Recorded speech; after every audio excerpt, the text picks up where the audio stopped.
It has been observed that we make between 300 to 700 decisions daily, and some of them are so minute that we do not really think they matter or are relevant, but they are split-seconds decisions that can change the course of your life forever. We make decisions, and those decisions can make or mar us. They can be the little leaven that leaveneth the whole lump. For instance, the decision to wake up early or later, or in between, can set the course of the day for you. Even the side of the bed we choose to wake up from affects the day.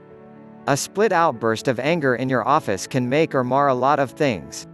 The totality of our lives are summed up in the decisions we make, for where we are today is a result of the decisions we made yesterday, and where we will be tomorrow is a result of the decisions we make today.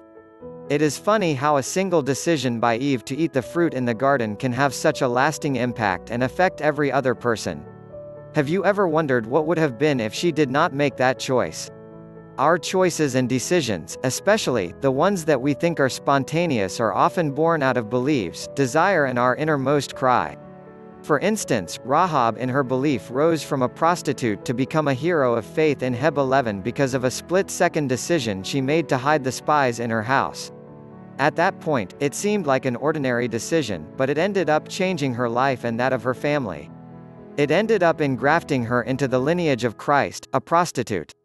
We may look at a simple decision like being serious in school or daring to be different even in the office as being minute. You may even term it as my value system, but in years to come those decisions will be the difference between you and your colleague that didn't make such decision. The difference between people who have the same knowledge and how they turn out is their decision on discipline and priorities. You chose to be where you are today, and the other choices you make daily are what still keep you where you are. To be different and make a change, decide to change. This power of decisions and making choices is so powerful that both God and Satan can do nothing about it. It's your choice. God said specifically, I have placed before you life and death. Choose life that you may live. Deut. 30-19. We have free will to decide what the outcome of your life becomes. When circumstances throw a big blow on you, how to react and come out of that situation is entirely your decision. Stop blaming others, understand the power and efficacy of the decisions you make in life, for they are the things that determine how you turn out in life. Decisions. God gave man the power to determine his future, which is molded by decisions, choices, actions, etc., and we will be judged by them. Man's destination is not fixed by God totally, but he places the options of failure and success before men, and their decision determines their destination. To some people, it's their decisions and choices that will make them not live long, not some demon somewhere, for even them need you to choose to walk with them to enhance their operations in you. We have heard it being said over and again, that a fool at 40 is a fool forever, but the truth is, he did not become a fool at 40. He became a fool by the slight and seemingly little decisions and choices of laziness or procrastination that he had been making all his life, and when it was time for him to be productive, it was discovered he had nothing to offer because he chose to have nothing to offer. When you make a choice to live a principle-based life, you will certainly be productive. Many examples exist, even with our own lives, of how simple decisions we take can drastically determine the outcome of our lives. Decisions. Which one have you made today?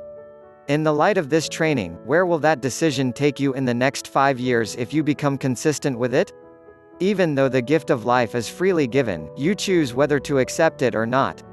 Decide to be a change agent, decide to move your life forward, decide to let go of other decisions and choices that are not helpful to you.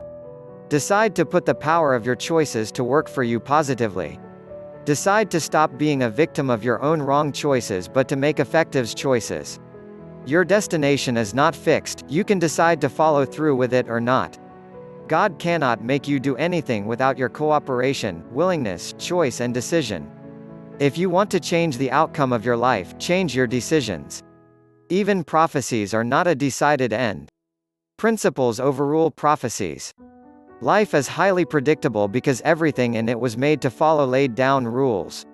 Whenever you choose to obey those rules, you sure will succeed, but when you disobey those rules, you have yourself to blame.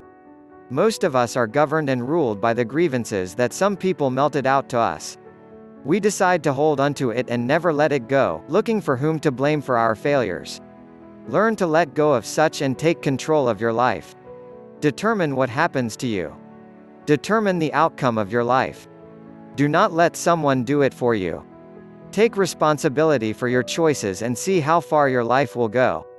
Let go of those vices and venom that you have injected in your system knowingly or unknowingly that is keeping you.